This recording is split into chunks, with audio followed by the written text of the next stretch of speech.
administration's foreign policy priorities. Um, President-elect Biden was um, elected by the electors yesterday, so it's official today.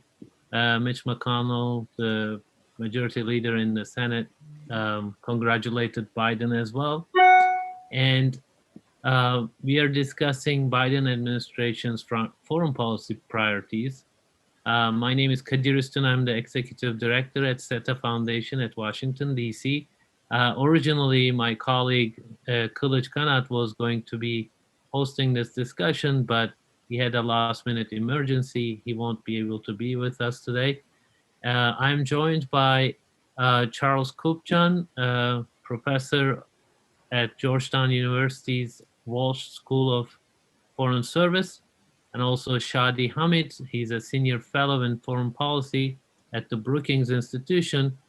When we advertised our event, we talked about the differences we could expect from the Biden administration, from the Trump administration, both in terms of tone and style, but also actual policies.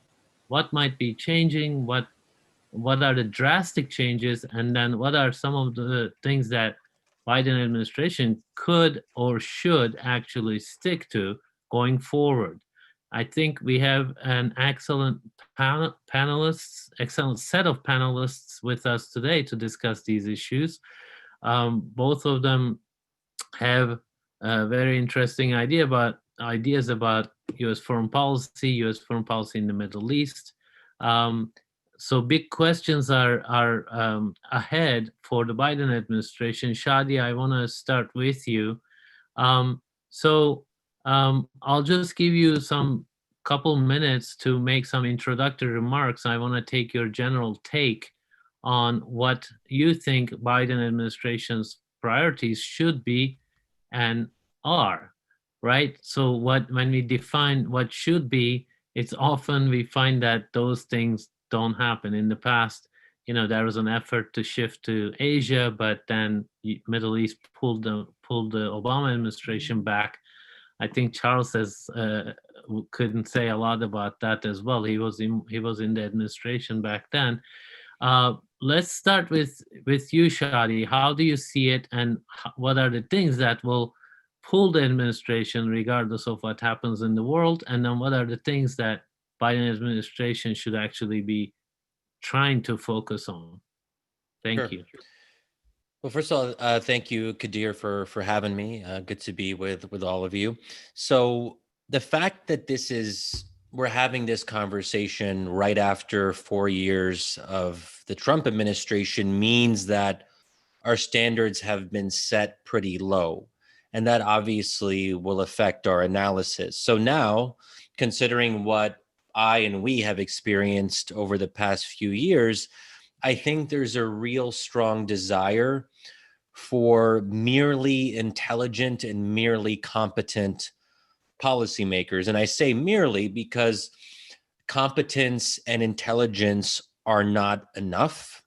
And I've in the past been a critic of this idea that all you have to do is find really smart people who know the issues really well. I don't think that is enough. And we know that it's not enough because George W. Bush's foreign policy team maybe weren't the most competent people, but they were certainly quite intelligent. And many of them were considered among the best and the brightest within the Republican Party. They had been competent previously in past administrations, Nixon and so on. But despite that, I would posit that the second Bush administration was not a success, and in fact was quite a lot worse than that. And I'd maybe even go one step further and say that George W. Bush was no doubt a better man than Donald Trump, but a worse president. And I know that that's controversial now, considering that we've had to deal with 4 years of the Trump presidency. But when I say that I think George W. Bush, in retrospect, was a worse president, I'm talking about largely the catastrophe of the war on terror, the Iraq War, one of the greatest foreign policy blunders of our time, and also how that affected our domestic politics in terms of civil rights issues, surveillance, so on and so forth, the Patriot Act, some of which we're living with to this very day. So that is my judgment, that if we are looking at the bigger picture, in terms of the legacy left, in terms of the profound destruction and loss of life, I think there is a strong argument that George W. Bush was worse than Trump. Now, going to the Obama administration, which I don't want to say too much about, I'm sure we'll get into that. I would very briefly say there that, again, we had some of the best and the brightest, and I would include Barack Obama in that group of a brilliant mind, but again, not a very, in my view, not a very impressive foreign policy, particularly on the region that I focus on, the Middle East. And I don't think that's too controversial to say. I think that most people would probably agree that Obama wasn't particularly successful on the Middle East. We can maybe disagree on how much of a failure he was, and there's different degrees of that kind of analysis.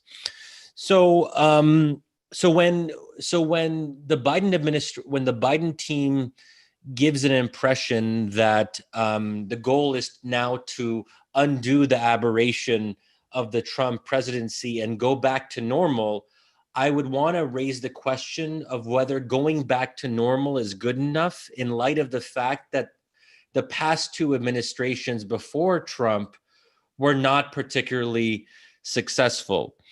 Is normal good enough? And I would say also, is good enough what we should be settling for, or should we set our ambition somewhat higher than merely good enough? And I think part of the issue here is that the desire for normalcy and competency is in tension with creative thinking, with bold and new ideas in foreign policy. So the more that you want a return to normalcy, to the status quo ante, the less willing you will be to really consider unorthodox approaches to US foreign policy. Because if Trump was uniquely damaging, then it makes sense to not think too much about new ambitions, but to just try to undo as much of the damage as possible.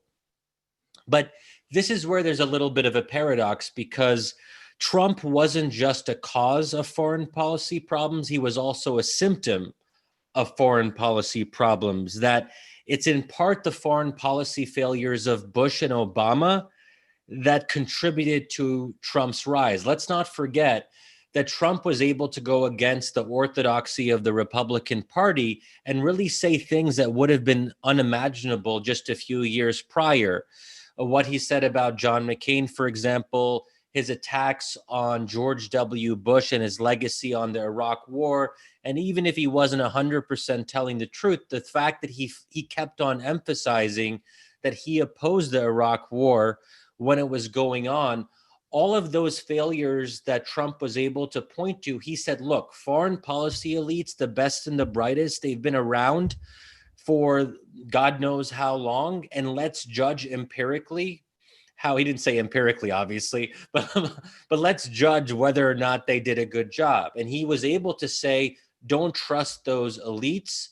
And Jeb Bush and all these other people, Marco Rubio, were relics from this old way of doing foreign policy. Now, just in the last 2 minutes here, I'll just say a couple more things on what appear to be Biden's priorities on a couple issues. I think that when you look at how his principles, or his would-be principles, are talking about foreign policy, they're definitely taking a minimalist and I would say uncontroversial approach. They're not trying to say anything that would rock the boat too much. There are no obvious surprises. And this goes back to what I said earlier. There seems to be a determination to not say anything particularly bold or exciting. And again, I just want to put that out as an issue. Whether we think the lack of bold and exciting ideas is good or bad is maybe something we can discuss.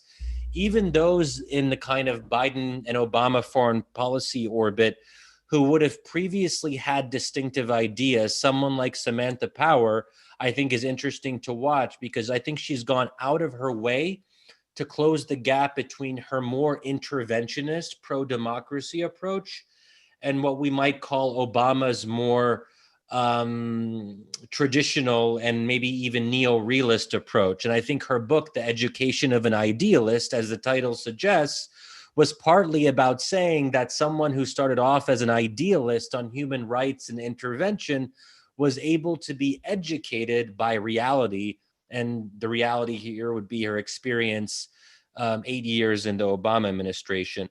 On two of the thorniest foreign policy areas, I think it's notable that, and here I would say Middle East and China, not to say that they're the most important, although we could make an argument for that, but I would say they're most thorny in that they're difficult to actually address and they're challenging. And there hasn't been silence from the Biden team, but I would say there's been relative quiet.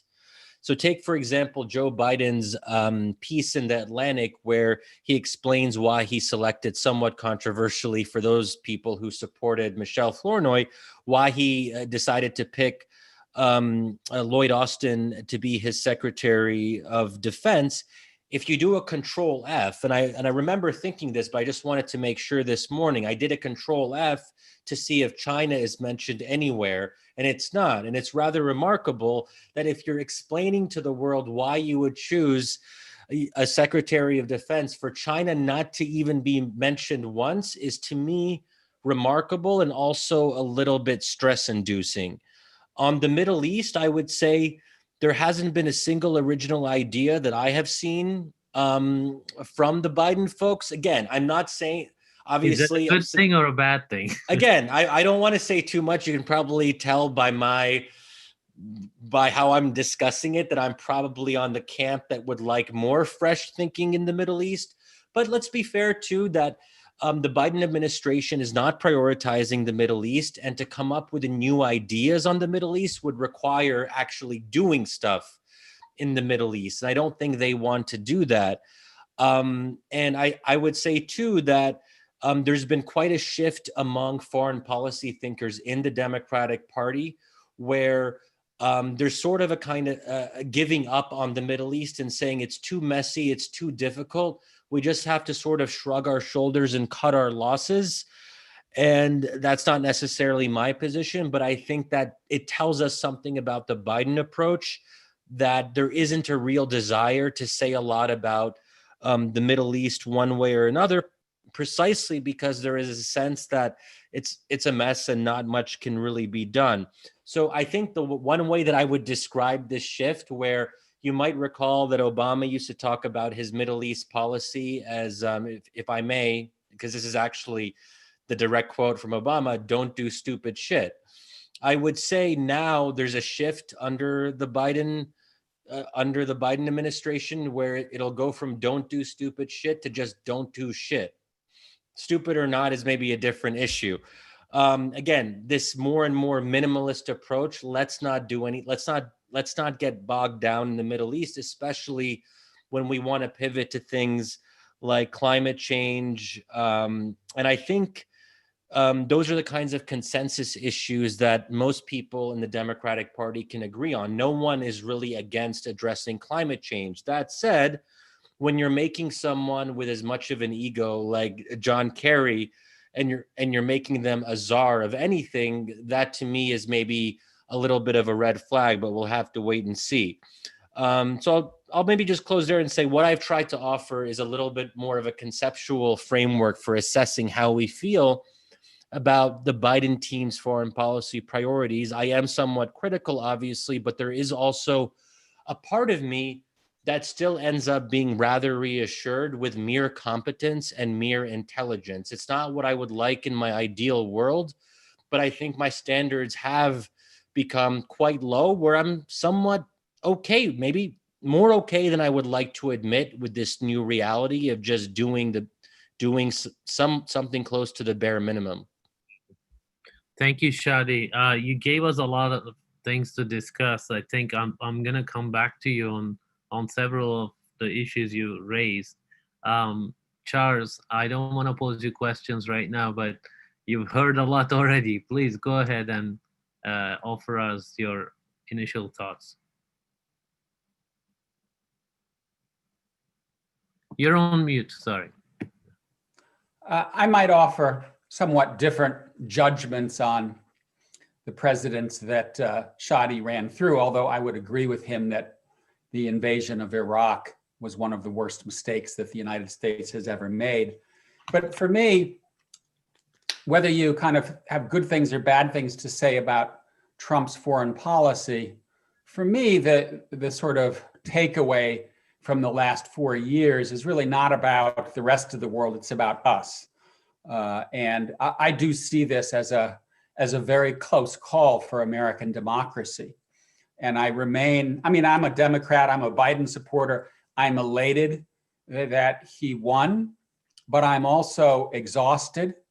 And I feel more sense of emotional turmoil than I do elation, because we've been living through a very difficult period. And for me, the sort of biggest shift, and I think Hadi was kind of suggesting this when he talked about competence and normalcy, is we will have a normal human being back in the Oval Office. We will have someone who's a person of decency and integrity. We will have someone who honors the guardrails of American democracy. We will have someone that bases what he says on what he considers to be factual evidence and science. And so to me, this is the most important change that we are about to see on January 20th. The second observation is that I think to me, the most destructive part of America first was the unilateralism. It was the backing away from the Paris Agreement, the Iran nuclear deal, the WHO, treating allies shabbily, cozying up to Putin and al-Sisi while turning your back on Merkel and Trudeau. This kind of walking away from the United States as a democracy that leans in to work with its like-minded friends, that has been hugely costly to the United States. And I fear that even with Biden in the Oval Office, countries around the world are going to be asking, can we rely on the United States? Is this a country that, because of its political dysfunction, is going to flop all over the place? And which is what we've been doing, right? Clinton, George W., Obama, Trump, Biden, who knows what's next? And then the third observation, and I already alluded to this, is just that there will again be policy. We may not like it. We may think that there will be mistakes, but Biden will stand up a serious policy process. We haven't really had foreign policy. We've had tweets. We've had impulses. We've had Trump hanging up the phone after talking with your president, Kadir, and announcing we're leaving northern Syria because he's just tired of the whole thing. And so we will go back to an America in which there is a kind of, this is what we want to do, this is how we're going to do it, this is how we're going to implement it. There will be a return of basic competence to the United States government.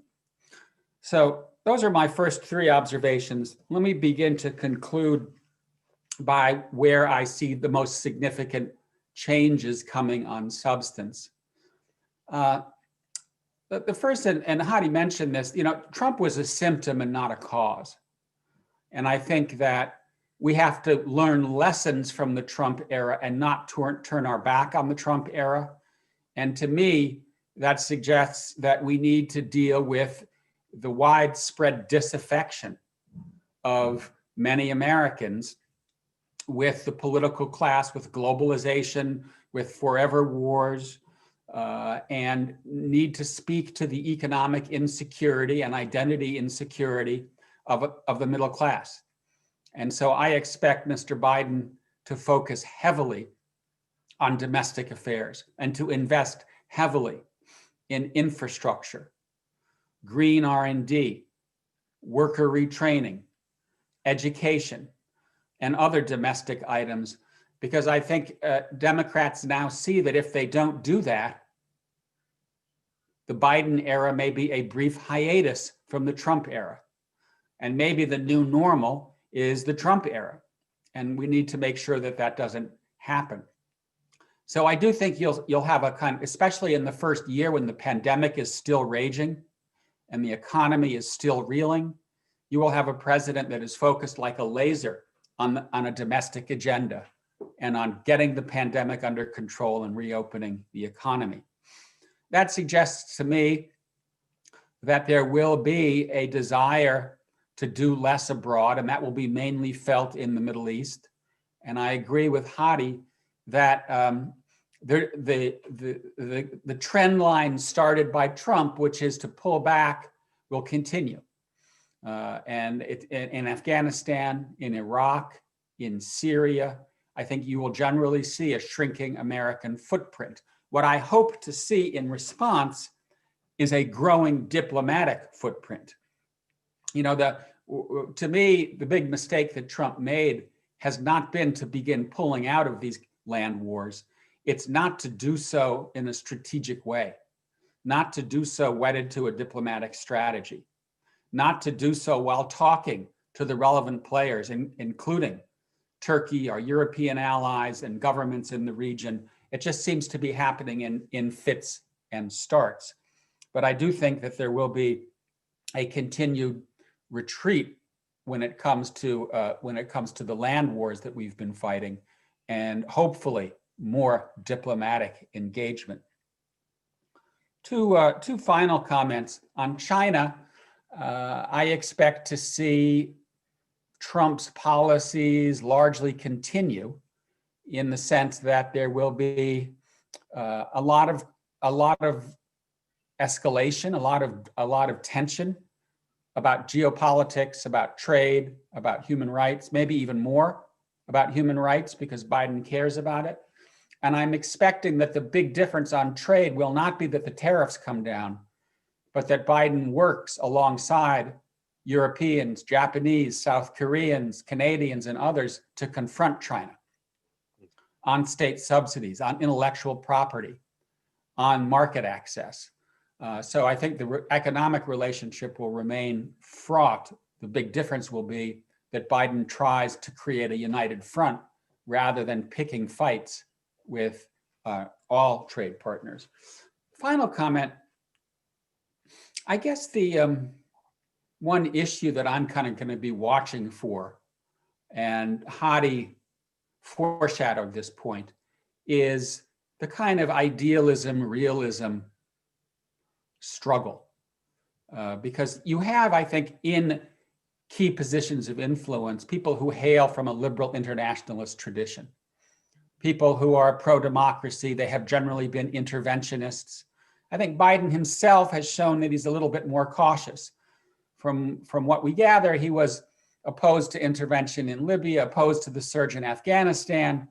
So he seems to be more cautious. But I'm interested to see, is Biden going to go out, have a summit of democracies, try to rebuild the liberal international order based upon cooperation with democracies?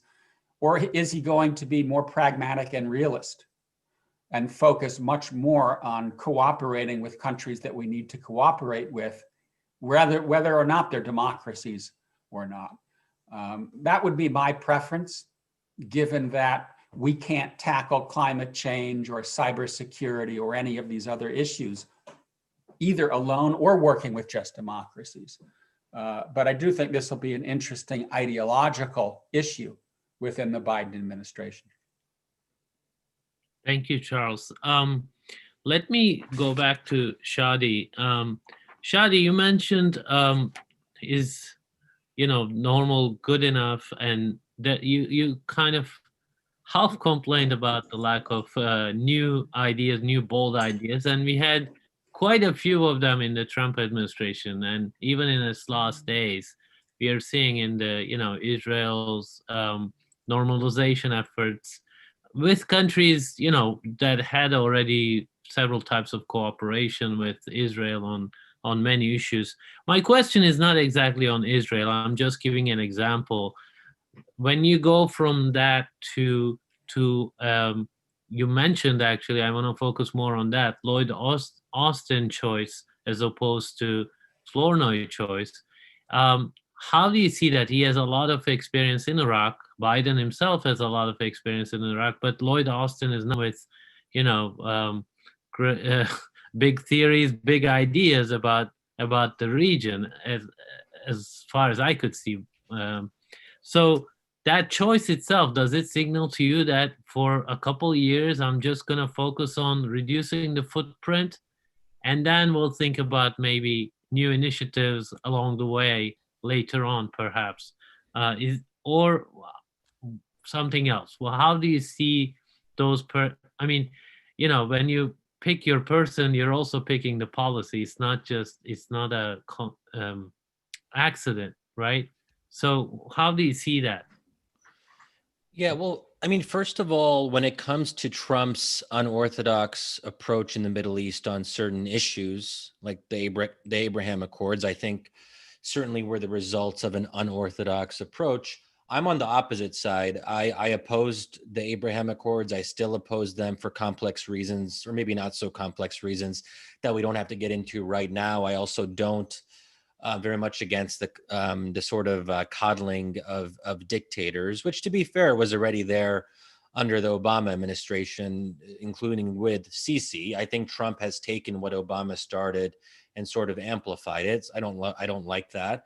That said, I think that I have some grudging respect for the fact that Trump didn't seem bound by orthodoxies. Now, that doesn't always lead to good outcomes, but I respect the instinct of saying, hey, the previous guys didn't do so great. I'm going to try something different. Let's see what happens. I respect that. And on drawing down some of our troop presence, on getting serious about negotiations with the Taliban, that would not have happened under a Hillary Clinton administration, because Hillary and Democrats would have been afraid to be seen as too soft on the terrorists or extremists.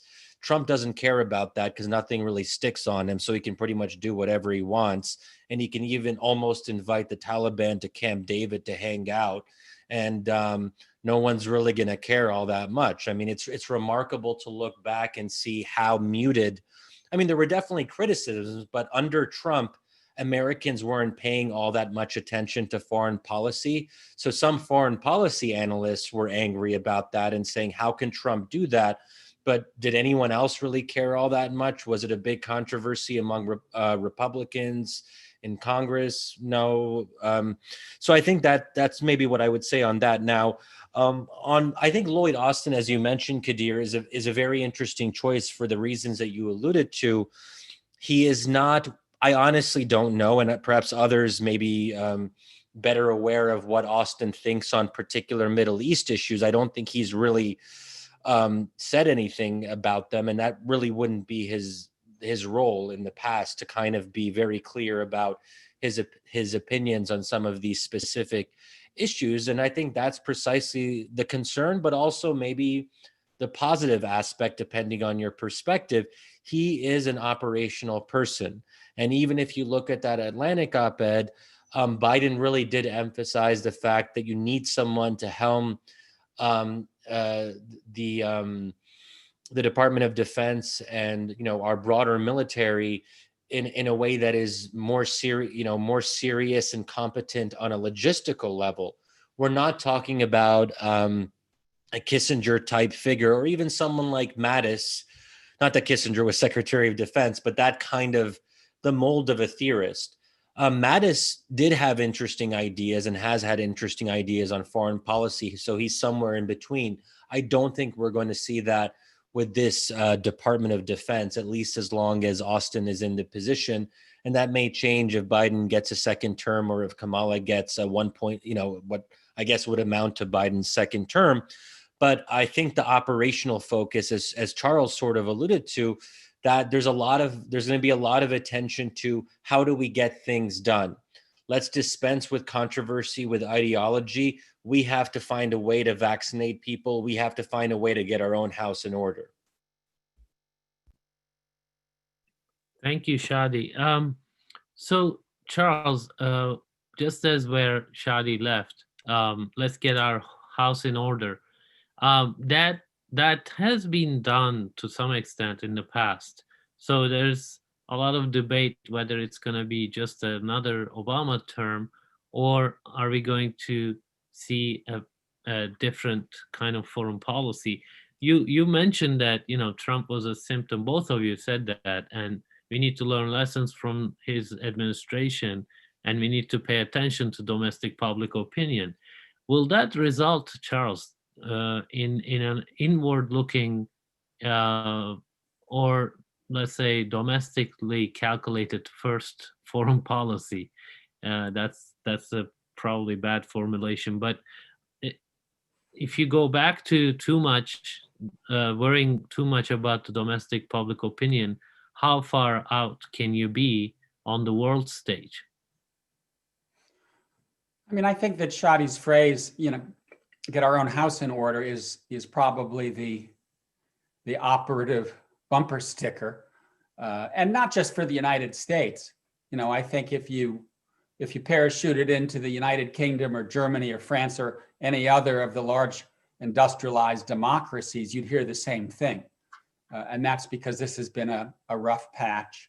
And I think everybody understands that the rise of the populist left and the populist right suggests that if the political center is going to hold, we can't go back to business as usual. And I expect, coming directly to contrasts with the Obama administration, I expect there to be more of a focus on domestic investment, less of a focus on free trade.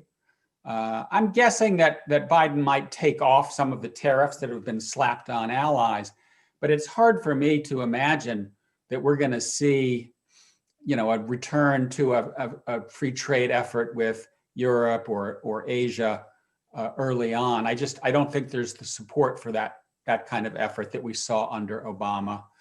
And I also think that you're going to see more resources put toward non-traditional military, non-military, non-traditional security issues like climate, cybersecurity, global pandemics. This pandemic is killing many, many more people than our wars have been killing. And so that does suggest that maybe we should be spending more money on dealing with that and less money on traditional armaments.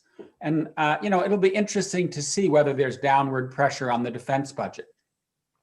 I'm guessing the answer to that is yes, but we'll have to wait and see. The big unknown for me is how is Biden going to do all of this stuff if the Senate remains in Republican hands? I mean, we haven't even been able to get a stimulus through, right? And even a small stimulus, at least I haven't seen it in the last 24 hours. It's still tied up.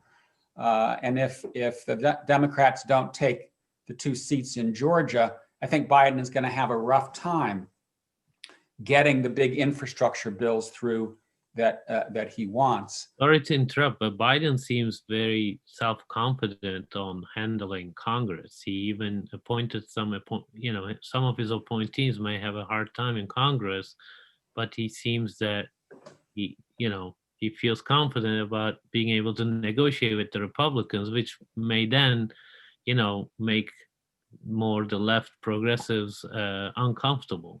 He's going to have to work with those dynamics as well. I mean, I think Biden has the relationships on Capitol Hill, and he has the inclination. Whether he's actually able to succeed in building bipartisan support remains to be seen. The Republicans, we don't know exactly how influential Trump will remain and whether they remain as unwilling to work across the aisle.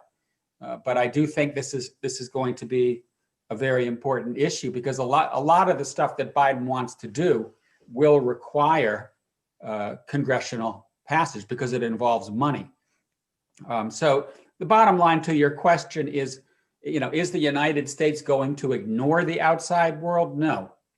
Will this be a foreign policy in which there is a priority assigned to getting our own house in order? Yes. Does that mean that there will be a bit of a vacuum out there? Yes. We already see it. I think Biden would to some extent fill it through diplomatic means. But my sense is that the story, when it comes to Nagorno-Karabakh or other places where fighting breaks out, is not going to be great powers rushing in and fighting with each other. It's going to be the opposite. Nobody lifting a finger. Yeah. Thank you, Charles. Again, Shadi, exactly where Charles left off. Coming back to the Middle East, what would be your number one? Okay, Biden was right in front of you today. What would you say? This is what you need to pay attention and be involved, and spare no effort in handling, from Gulf to Syria to Iraq to Egypt. I'm asking a very general question, but Yeah, sure. what is your number one priority for him? Okay, so my ideal type foreign policy is so out of the realm of possibility that I'd have to be careful about how I presented it to President Biden if I was in front of him. I mean, if we're talking about like what I really want, my hope is that it'll be more possible in 15 to 20 years. I think a lot of things would have to change. But like the more practical, I guess the way that I would phrase what I want now is, fundamentally rethinking our bad alliances in the Middle East. So I would say first and foremost, Saudi Arabia and Egypt. Also, maybe others might fit the bill as well. But that's really because I see democracy promotion as something that is, remarkably unpopular now in Washington, D.C. And I feel like I'm one of the few people who even feels compelled to like bring it up in a serious way. And there's reasons for why that's sort of fallen off the conversation. But I do think that the Middle East will come back to haunt us quite literally for the rest of our lives until we have a long-term vision where we wean ourselves off of the reliance on authoritarian regimes. And this idea that the Middle East doesn't matter, I think, is profoundly misguided, because we know that even if we have presidents who try to disengage from the Middle East follows them back, sometimes follows them back home. I mean, when you look at Obama's foreign policy, particularly in the second term, he got sick of the Middle East, quite frankly. But spillover from the Syrian civil war had a massive effect on Europe, on Western democracies. And one might even argue that it had a big effect on the 2016 election, even right here at home in the US. Let's not forget that one of the banner campaign issues of Donald Trump was about banning Muslim immigration. And that was very explicitly tied to the sense of chaos that was unfolding in the Middle East. If you didn't have the rise of ISIS, if you didn't have the disaster that we know as Syria, that kind of campaign plank would have made a lot less sense. So this is just a reminder that we can run away from the Middle East as much as we like. It just doesn't work. And I hope that at some point we learn that. This is not to say that we have to have a huge footprint. I actually am very sympathetic to arguments against the forever wars. I don't think we need to have a massive troop presence in the Middle East, but there's a way to be engaged in the Middle East without a massive troop presence. And, the very specific thing, again, this is not very realistic right now, but I hope it will be at some point, is to say, listen, Saudi Arabia, you're a close ally, and, we want to be on okay terms with you guys. But if you continue waging this endless war in Yemen, we will have to think about serious consequences. What are those serious consequences? If we really wanted to, we could ground the Saudi Air Force in a moment. We could essentially stop the Saudi military from operating, because they depend on U.S. spare parts and maintenance and logistical support. If we decided to really go as far as we could in terms of using our leverage and our threats were credible, the Saudis would have no choice but to listen, because we provide their security umbrella. You can make a similar argument about Egypt. If we really wanted to play hardball with the Sisi regime and call their bluff and say, hey, you keep on talking about going to China and Russia for support. Well, we know that you can't completely shift your military alliances because there's the interoperability of weapon systems. You've been depending on US weapon systems and a strong military to military relationship for decades now. Let's be serious. You're not going to be able to go to China on that. I think we should call their bluff on that. So there are things that we could do, but they would actually take some degree of courage. And I understand why no one in the Biden team would actually seriously consider anything that I've said. Shadi, thank you for those remarks. By the way, we are already receiving questions in the Q&A box. Feel free to send your questions. Charles, two quick questions. One is on this idea of a summit of democracies, and Shadi just talked about how, they should be more. Biden should be more forthcoming, let's say, with quite a few of the countries in the region. If there was such a summit, what countries do you expect or would you recommend should be invited? And what would what the goal would be? Also, how do you see the State Department's role changing? On the democracy issue, I'm probably one of those that Shadi would identify as having lost faith in our democracy promotion agenda, although I was never really a strong supporter of it anyway, in the sense that, for me, the best way for the United States to promote democracy is, as we were talking, to get its house in order and to go back to being a model of Republican practices and institutions, and to stand up verbally and otherwise for countries that are also heading in that direction. I'm not someone who believes that at this point in time, a country's regime type should be an organizing principle for an ingathering. And your question, Kadir, of who would we invite, gets at that problem. Who would we invite? Who's going to go around and decide whether country A is a democracy, a liberal democracy, an illiberal democracy, a quasi-democracy? It gets complicated very quickly. So I'll be interested to see how this plays out. I guess my initial thought on this would be it may make more sense to have a summit of allies, countries with whom the United States is an ally. Because there, either you have a defense treaty or you don't. And I do think it's important for Biden to come out of the box and say, unlike Trump, we stand by our commitments abroad. We take our allies seriously. So that, I guess I would probably lean in that direction. I do think there should be a gathering. I do think that it's important for the United States to say, hey, we're back, we're a team player, and we stand by our commitments. The State Department, I think, will go back to being,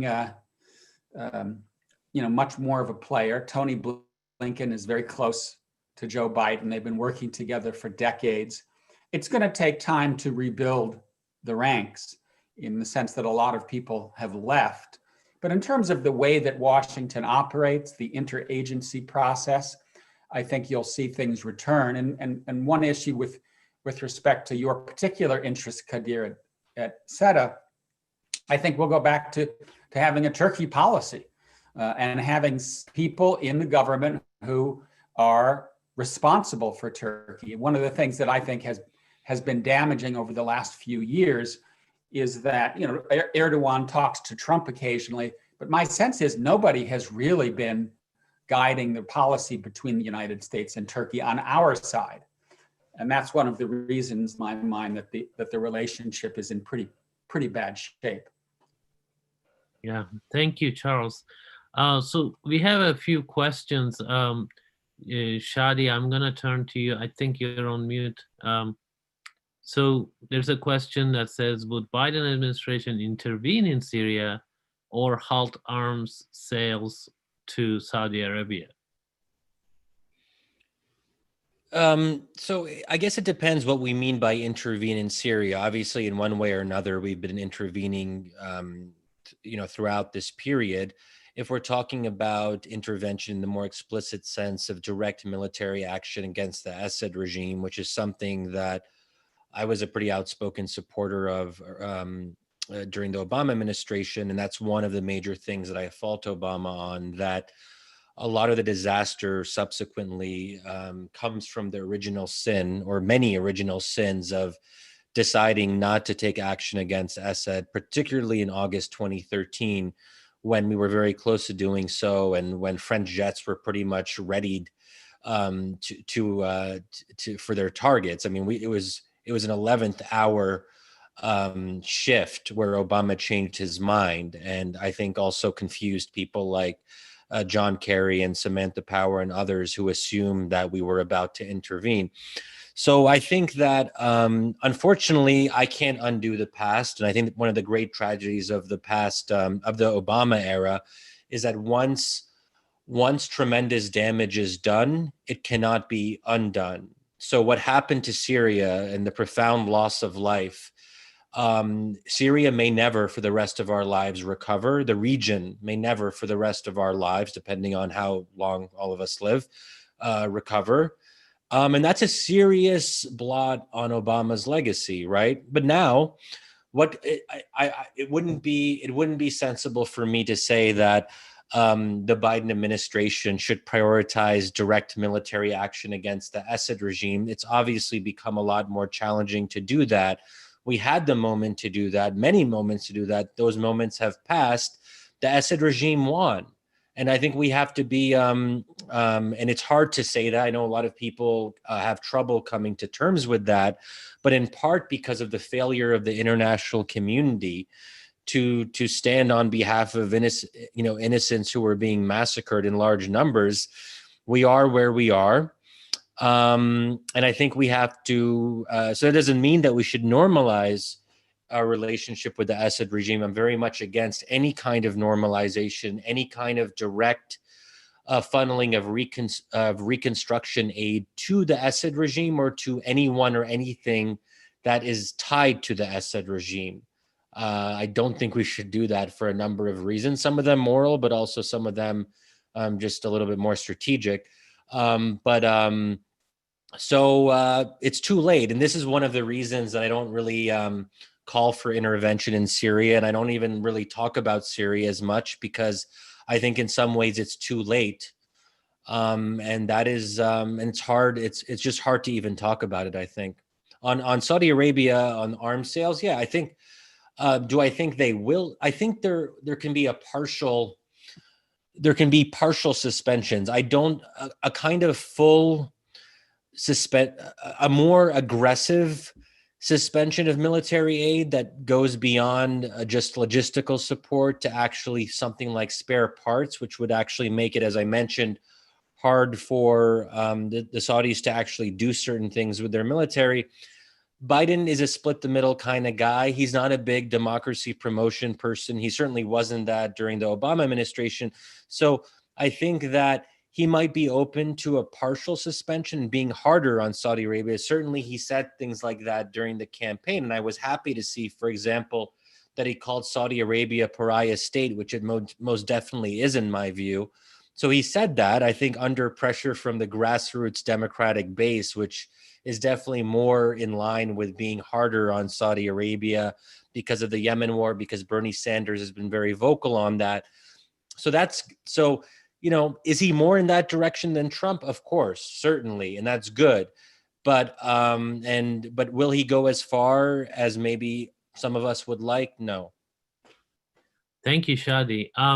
Charles, you referred to Turkey twice, and I was trying to keep the conversation away from Turkey, but there are also questions about Turkey, and so one of them is, as an internationalist who cares about NATO, do you think Biden administration might try to bridge the gap between Turkey and the EU? And the other question is whether our relationship with Turkey will change under President Biden, and if some of Erdogan's quote-unquote strongman tendencies will cause friction with the US under Biden in ways that it didn't under Trump, all within the scope of my enemy of my enemy is my friend vis-a-vis Turkey's stance with Russia as well. You did manage the Turkey file for a while under Obama. Um, you do follow Turkey, not as close perhaps, but do you have any responses to this, these questions? I mean, I think that there are some very tough trade-offs that Biden is going to have to manage in the region.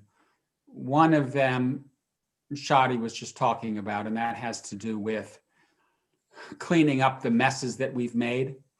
And I guess the way I would put it is, how do we retrench responsibly? How do we get out of these forever wars, but in a way that does not lead to the return of ISIS or daughter of ISIS or some other group that comes along? How do we do so in a way consistent with our humanitarian obligations? These are very tough questions. I'm on the opposite side of the spectrum from Shadi. The lesson I take away from the last 20 years is don't do this. Do not topple regimes, because when you topple them, you create more problems than you solve. That's the lesson I take away from Iraq, Libya, and Syria. But reasonable people can disagree about that. On Turkey, I think you will see the idealism, realism inclinations in tension, because on the one hand, I think Biden will be inclined to speak up. And when he was vice president, he at times said things about Turkish politics that Mr. Erdogan and others were not terribly happy about. On the other hand, as you know, because we've talked about this, Kadir, Turkey is of strategic value to the United States. The US and Europe are of strategic value to Turkey. Neither party is better off if the relationship goes down the drain. I don't really take seriously this idea of Turkey allying itself with Russia. In fact, in Libya, in Nagorno-Karabakh, in Syria, Turkey and Russia are actually on opposite sides.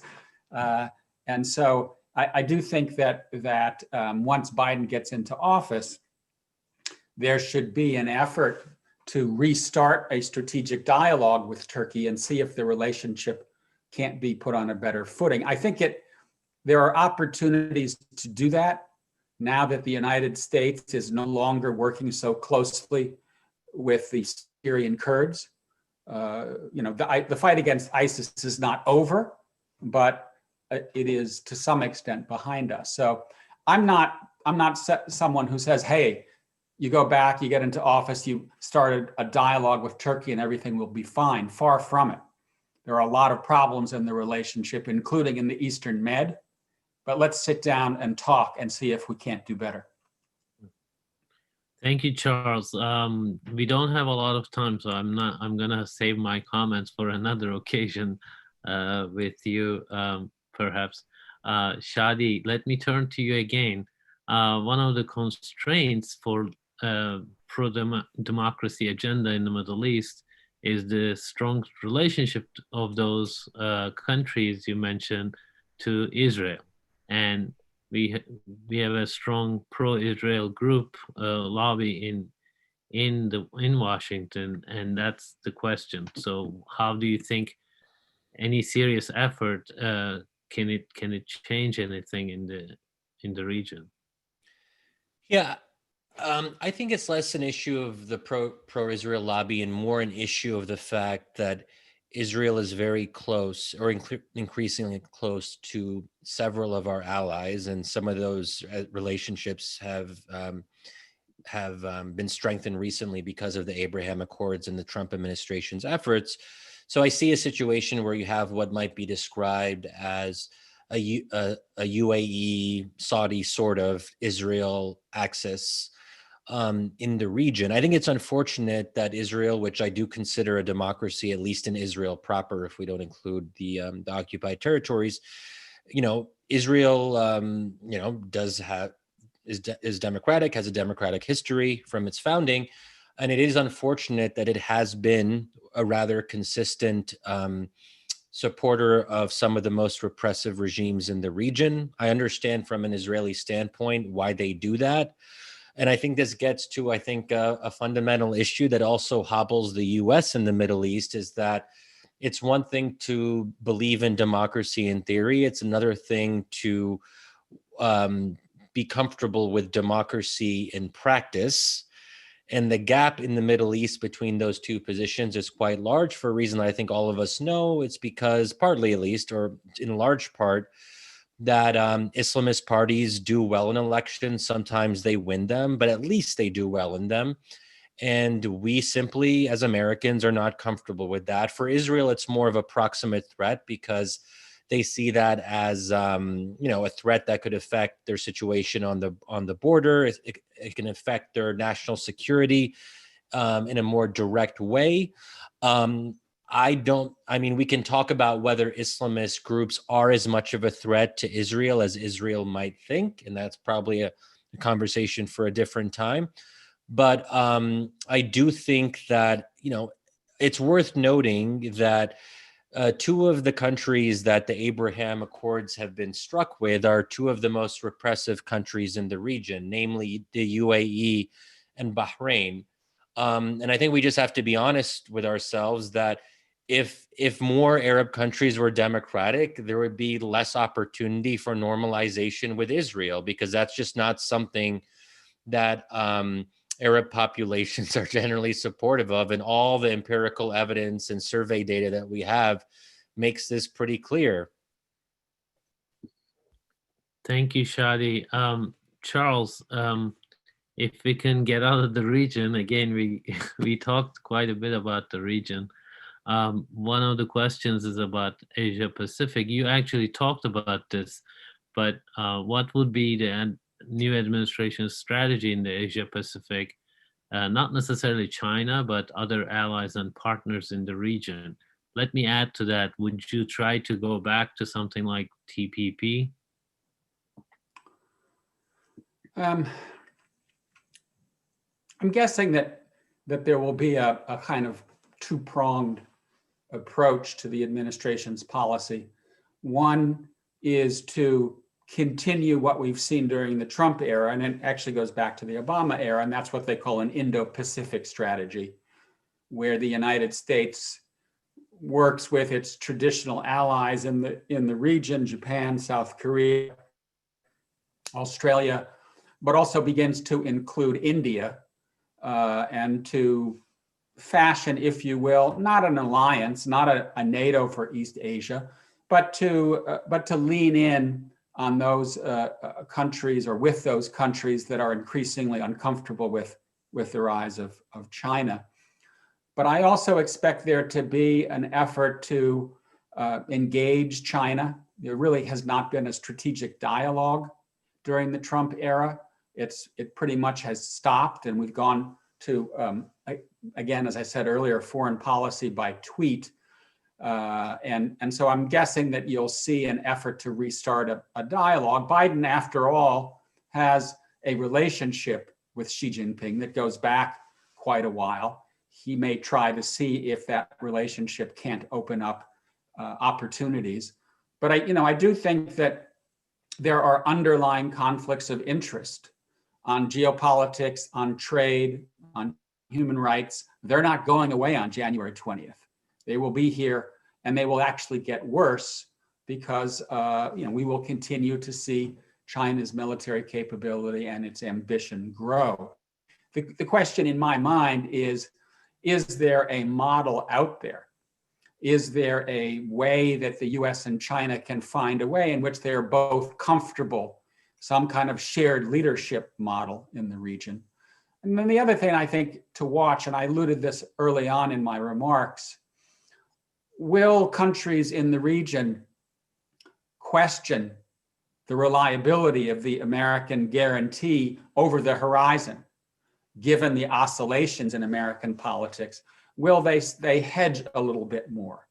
We've already seen the Philippines, for example, talk about tilting toward China rather than relying so heavily on the United States. Is that a false start, or is that a beginning of a region that tries to balance more between the US and China? I don't know the answer to that, but I'll be watching that issue. Charles, can you talk about Russia for 30 seconds? That's the easiest, shortest thing to do, right? I saved it for last. We didn't talk about Russia at all. Any remarks, quick remarks on that? Yeah, I mean, I'd say, for starters, the relationship will get off to a tough start because Biden does not have any of the chummy feelings toward Putin that Trump has had. Trump didn't care about Ukraine except as a tool of American politics. Biden cares about Ukraine. I went with him, I think, 6 times when he was vice president because he really does care about the country. That having been said, I expect there to be 2 things to watch again. One is, will there be an effort to lean in on a new dialogue with the Kremlin, particularly over Ukraine, to try to resolve the ongoing separatist conflict in Donbass? And secondly, coming back to your previous question, is there an opportunity to pull Russia westward? If I were sitting in the Kremlin, I would be much more worried about what was happening on my eastern flank, i.e. China, than I would on my western flank, i.e. Europe and NATO. And so I'm wondering whether there isn't an opportunity to